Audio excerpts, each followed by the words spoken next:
Tingnan nyo ito mga bossing, yung dinaanan namin papunta sa isang game farm na nandito sa Gintugdan Wilderness. Napakaganda at ako ay napapamangha na lamang sa aking nakikita. Lalong-lalo na sa mga damo at sa mga stone structure na nakikita dito. Ang kagandahan sa ganitong uri ng paglalakbay ay masisilayan natin yung natural na kagandahan ng ating likas yaman. Damo, dagko mga ferns. Mga giant ferns.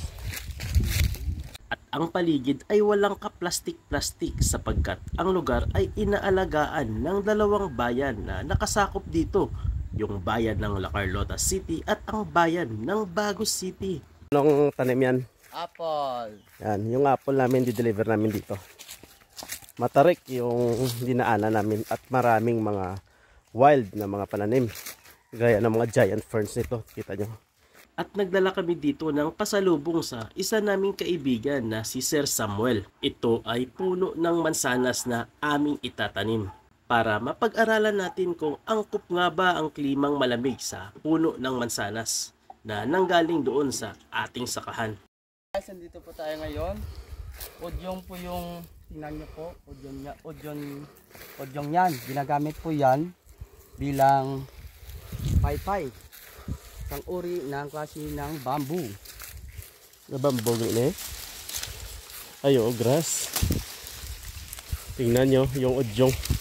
Yung ginagamit sa walis tingting o walis tambo. Tambo, no? Yan o, yung tambo ba? Paypay. Kapag harvest yan, kulay brown na po ito. Pag kulay brown, harvest na. Tapos kinukuha po dito. Ganda, oh. At meron din kaming nadaanan na isang uri ng halaman na kung tawagin naman ay udyong. At ito pala ang ginagamit sa paggawa ng walis tambo mga bossing.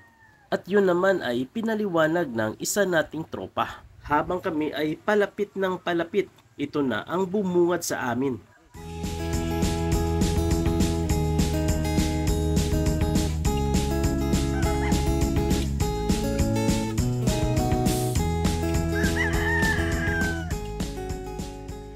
Isang napakagandang game farm mga bossing at dito ko lang nasilayan kailanman.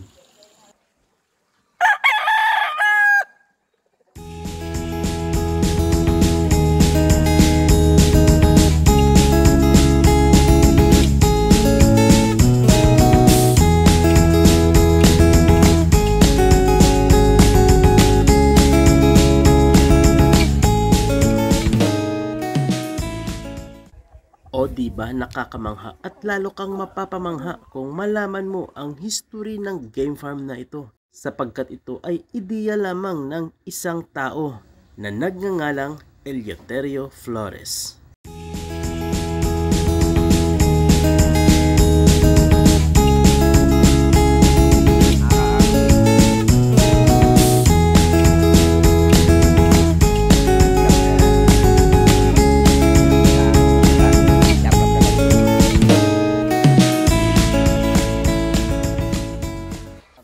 At alam nyo ba mga bossing na napaka-humble yung may-ari ng game farm na ito? Mabait at palakwento na klase ng isang tao. Ba't ako? Thank you, good sir. Huwag ko maglamay ba? O sige, why man ko. Okay na. At pinagtimpla pa kami ng mainit na gawa nilang kape at pinabaunan ng isang uri ng tubo na kung tawagin ay La Carlota variety. Malambot at malalaki na uri ng tubo. Isang tubo nga, ano ganing nga variety ni? La Carlota ni sa nga variety, oh. Iba padalaan ta ni sir, oh. Kay tanom taman dito sa aton. Gwapo nga tubo, quality. Tason humok ni sila ya. Mayo kay may ari kita, nakabisita kita dire, makabakal kita sang planting materials. Tahom sing tubo. At maliban dito ay meron din silang iba't ibang uri ng produkto na pang-agrikultura. Sa katunayan, sa likod ng bahay nila ay napakaraming fruit trees kagaya na lamang ng mga langka, rambutan, durian at marami pa mga bossing. At dinadayo rin sila ng mga bisita na pumupunta dito. At meron din silang swimming pool na pampubliko mga bossing. Gilmore. Muna siya ang Gilmore breed sang manok ni sir. tahom. Ang daming mga manok, mga bossing. Kasarap talaga maging tatay itong si Sir Eleuterio.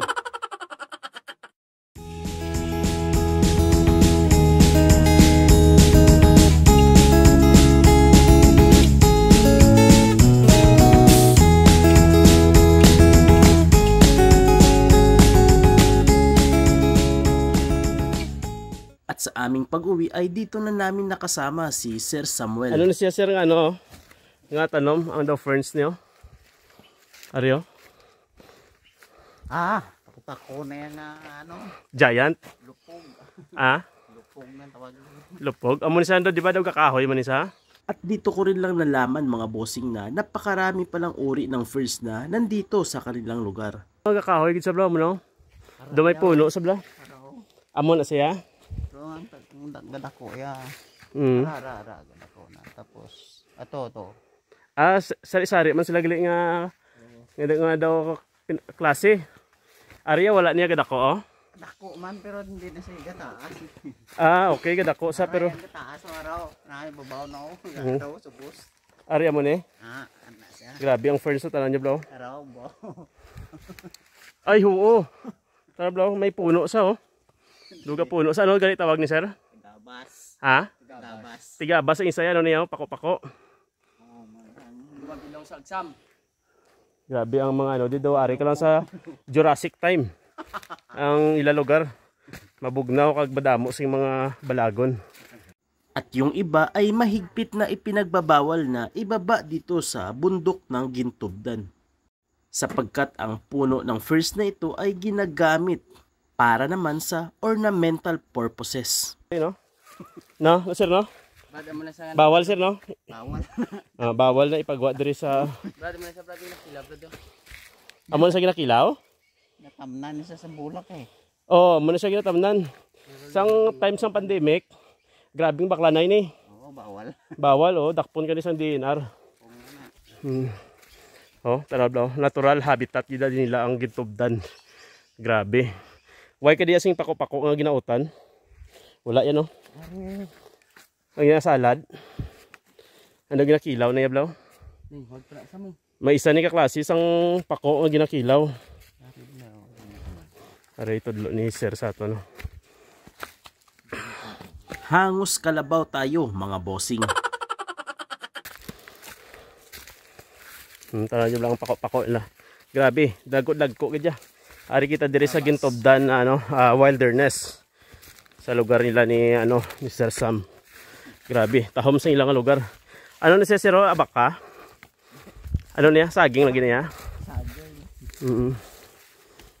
Oh, ilaga lang na konsumo. Oh, grabe yung saging nila oh. Napabayaan na sa ilaga. Muna yung namian ko nga i-explore. Oo, nang utan na siya. Ari mo na yung ginautan. Kaso dagko na siya nga klase. Oo. Nami isang lugar. Duwari ka lang sa Jurassic time to. Amo na siya ang ferns nga ginasiling. Nga ginatamnan bulak. Nga butangan sang orchids. Ari tanan niyo bro. Dulubi siya oh. Gusto ka. Ano sir?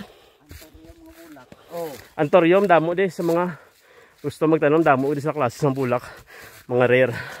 At alam nyo ba mga bossing na nasabi ni Sir na napakarami palang uri ng antorium na nandito sa kanilang lugar. Lugar. Tari sa bado. Then, amo na sa ang ginautan. Pag nakasaka at amo na ito dito maglag ang grabe man ito sa mga antorium. Wow. Why dito ka kadto ba no sa sunod ah. Balikan naman to. Oh, grabe yung. Dagko ferns. Hapo, style ko lang na amo ng background music. Daw hapo. Pero wala tayo ginahapo.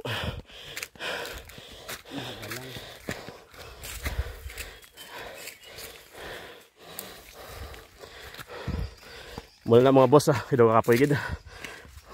Kaya sa gustong bumisita o bumili ng mga alaga ni Sir Eleuterio ay maari kayong magpadala ng mensahe sa dalawang Facebook page na nasa comment section natin mga bossing. Maari kayong makabili sa pamamagitan ng meet-up o di naman kaya sa pamamagitan ng pick-up. O pwede rin na i-deliver, depende sa inyong pinag-usapan mga bossing.